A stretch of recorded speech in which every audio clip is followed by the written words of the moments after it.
हाँ दोस्तों, मैं Satyendra Kumar civil warrior channel में आप सबका स्वागत करता हूँ। दोस्तों, हम आज इस लेक्चर में कंक्रीट लेसन नंबर 3 स्टार्ट करेंगे।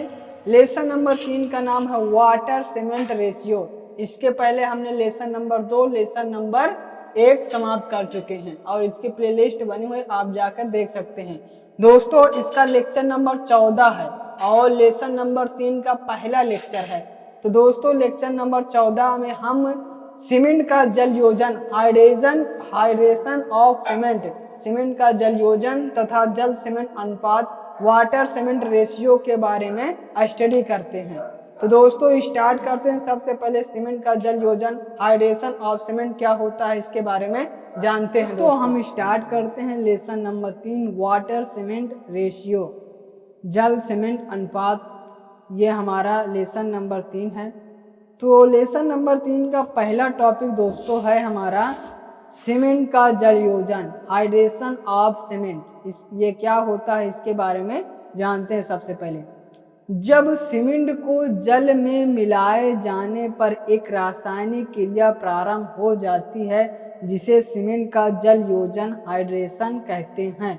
तो दोस्तों, पहले हम ये जान रहे हैं कि सीमेंट का जल योजन, हाइड्रेशन ऑफ सीमेंट क्या होता है। तो हाइड्रेशन ऑफ सीमेंट ये होता है कि जल मिलाए जाने पर एक रासायनिक क्रिया प्रारंभ हो जाती है जिसे सीमेंट का जल योजन कहते हैं। तो कुल मिला के सीमेंट में जब जल मिलाया जाता है तो रासायनिक क्रिया होती है, उसे ही जल सीमेंट जल योजन या हाइड्रेशन कहते हैं। तो ये दोस्तों, अब रासायनिक क्रिया क्या क्या होती है उसके बारे में जानते हैं। देखिए दोस्तों, सीमेंट के उत्पादन में, ये हमारा है सीमेंट के उत्पादन में ट्राई कैल्शियम सिलिकेट। जब हमने सीमेंट का उत्पादन में पढ़ा था तो उसमें C3S, C2S और C3AF आया था, तो हमने उसको वहां विस्तार से नहीं पढ़ा था मगर अब इसमें हम कैसे क्रियाएं होती है लेसन नंबर 3 में इसका विस्तार पूर्वक ही चर्चा करेंगे। तो जब हम सीमेंट का जल योजन पढ़ेंगे तो जल योजन में पहले अब बात करते हैं कि वो कैसे कैसे अभिक्रियाएं होती थी, कितने समय लगता था, उसके बारे में जानते हैं। पढ़ते हैं। सीमेंट के उत्पादन में try calcium silicate C3S, die calcium silicate C2S और ट्राई कैल्शियम एल्यूमिनेट C3A व tetra calcium aluminate fluoride C4AF 4 सक्रिय यौगिक प्राप्त होते हैं।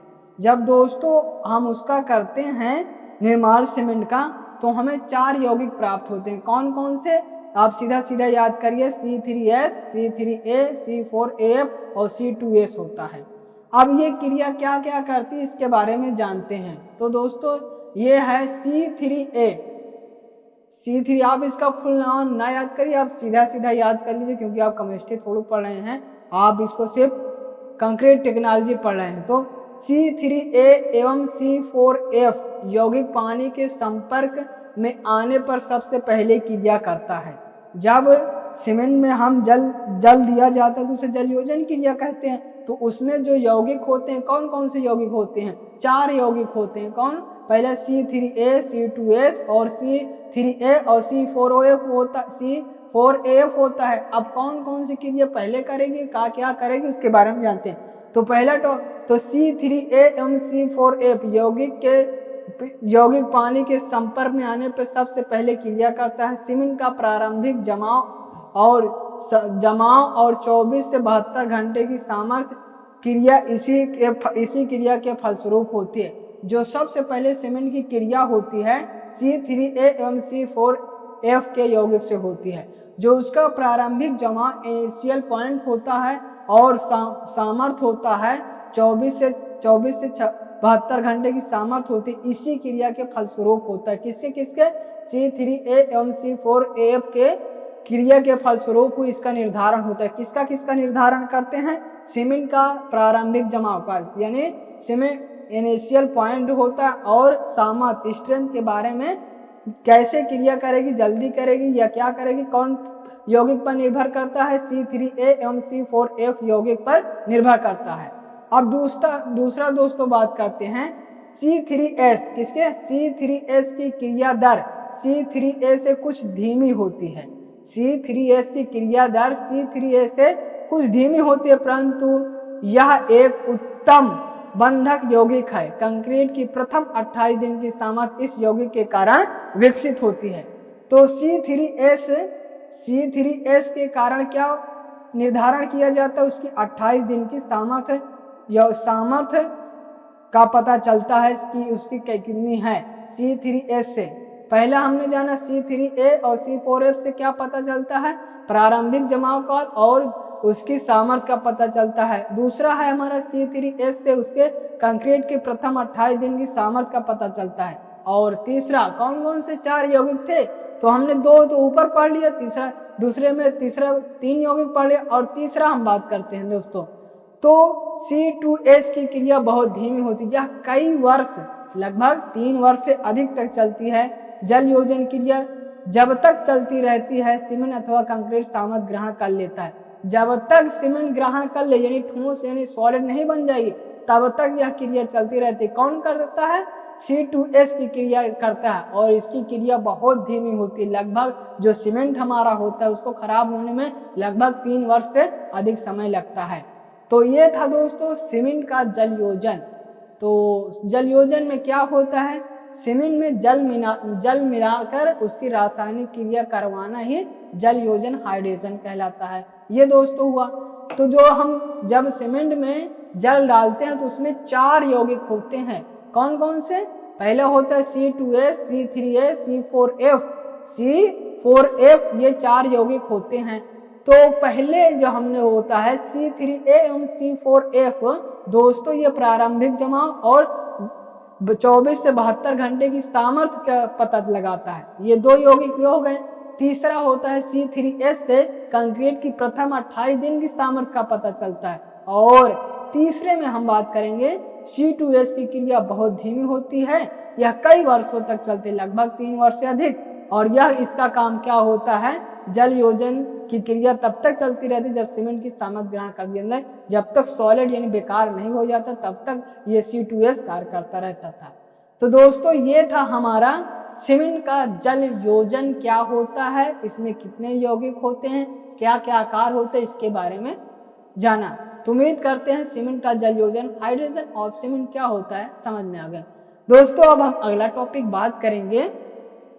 दोस्तों हमारा दूसरा टॉपिक है जल सीमेंट अनुपात, वाटर सीमेंट रेशियो, जो हमारा लेसन का नाम भी, और ये टॉपिक बहुत इंपॉर्टेंट है और ये पक्का 5 नंबर में आता है। तो इसको जानते हैं दोस्तों, जल सीमेंट अनुपात वाटर सीमेंट रेशियो क्या होता है।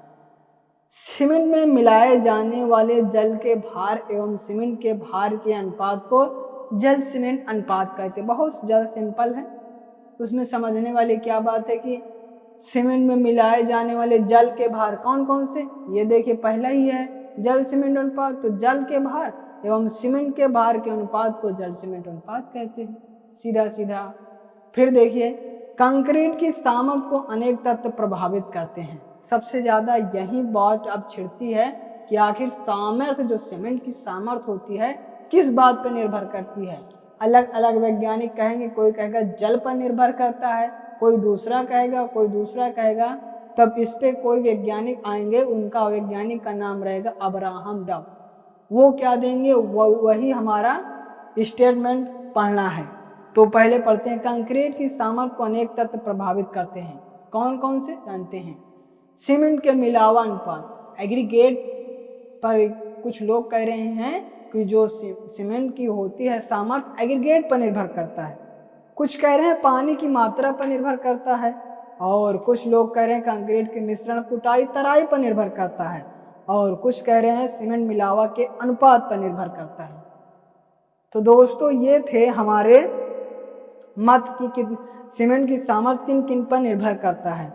पहले देखिए दोस्तों, पहले माना जाता था, जो वैज्ञानिक रहते थे, पहले माना जाता था कि कंक्रीट की सामर्थ्य सीमेंट की मात्रा पर निर्भर करती है। मतलब किसी भी ज्यादा सीमेंट मिला देंगे तो उसकी सामर्थ्य उतनी ज्यादा होगी।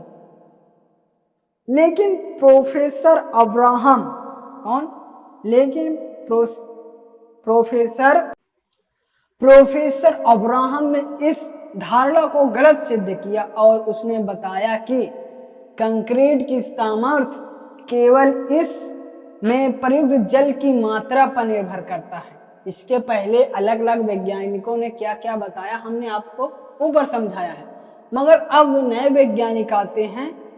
वैज्ञानिक का नाम है प्रोफेसर अब्राहम ने इस धारणा को गलत ही साबित कर दिया। उन्होंने बताया कंक्रीट की सामर्थ्य, जो ये हाइलाइटर है यही इनका स्टेटमेंट है, कंक्रीट की सामर्थ्य केवल इस में प्रयुक्त जल की मात्रा पर निर्भर करती है, बशर्ते कंक्रीट सुगठ व सुकरता की सीमा में बनी रहे। मतलब कंक्रीट की सामर्थ्य जल पर, वाटर पर निर्भर करती है। बस इतना ये रहे कि उसमें इतना ज्यादा ना पानी मिला दें कि अपनी एक सीमा को तोड़ दिया जाए, मतलब उसके एक सीमा बनी रहे, बस शर्तें हैं कि कंक्रीट सुगठ व सुकारता की सीमा में रहे, कि उसके रेशियो में ही निर्भर रखें। ये नहीं है कि आप उससे ज्यादा पानी मिला दें कि बह ही जाए सीमेंट, तो उसमें उसकी सामर्थ्य पर निर्भर नहीं करता, बस सीमा के अंदर जितना हम अनुपात कम ज्यादा करेंगे उस पर निर्भर करती है हमारे सीमेंट की सामर्थ्य पर। इसको फॉर्मूला के तहत देखते हैं दोस्तों।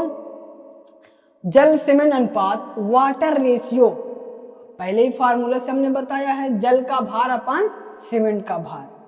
फिर ये आपको पूछ सकता है दोस्तों अलग नाम चेंज करके, तो इसको हाइलाइटर से आप देख सकते हैं, जल सीमेंट अनुपात, water cement ratio. Water cement ratio को कंक्रीट में पानी की मात्रा भी कहते हैं। काम खत्म, आप सीधा ही कर दिया कि पानी की मात्रा, मतलब जो भी उसकी सामर्थ्य होती है सीमेंट की, वो पानी की मात्रा पर निर्भर है, बस शर्तें वही रहना चाहिए कि सुकारता की सीमा में बने रहे। तो वह ये होता है जल सीमेंट अनुपात, वाटर सीमेंट रेशियो क्या होता है इसके बारे में हमने बताया। तो दोस्तों उम्मीद करते हैं वाटर सीमेंट रेशियो क्या होता है इसके बारे में आप समझ गए। एक बार फिर से रिवीजन कर देते हैं, वाटर सीमेंट रेशियो क्या होता है। जल का भार अपान सीमेंट का भार ही वाटर सीमेंट रेशियो होता है, पहले ये जान दे। फिर देखिए वाटर सीमेंट रेशियो को पानी की मात्रा भी कहते हैं, पानी की मात्रा भी कहते हैं। इसके पहले अनेक अलग अलग मत थे कि उसके कोई कहता था कि सीमेंट की सामर्थ्य मिलावा पर निर्भर करती है, सीमेंट की सामर्थ्य पानी उसके मिलावे मिश्रण की कुटाई पर निर्भर करती है, कोई कहे मिलावा के अनुपात पर निर्भर। मगर ये सब मत को तोड़ते हुए वैज्ञानिक डॉक्टर अब्राहम ने ये बता दिया कि सीमेंट का जो सामर्थ्य होता है वह पानी की मात्रा पर निर्भर करता है, बस शर्त ये रहना चाहिए कि सुकारता की सीमा में बने रहे। तो ये था दोस्तों जल सीमेंट अनुपात, वाटर सीमेंट रेशियो। उम्मीद करते हैं आपको समझ में आ गया हो। तो दोस्तों यह लेक्चर यहीं समाप्त होता है। ये लेसन नंबर 3 का पहला लेक्चर है। अगला लेक्चर में हमने इसके अगले टॉपिक के बारे में जानेंगे। तो दोस्तों इस लेक्चर को यहीं समाप्त करते हैं। यदि यह लेक्चर आपको अच्छा लगा हो तो लाइक कर दीजिए, सब्सक्राइब कर दीजिए और बेल आइकन के ऑल पे क्लिक कर दीजिए, जिससे हम कोई भी वीडियो डालें तो आपको सबसे पहले नोटिफिकेशन पहुंचे। और दोस्तों में शेयर करना मत भूलें।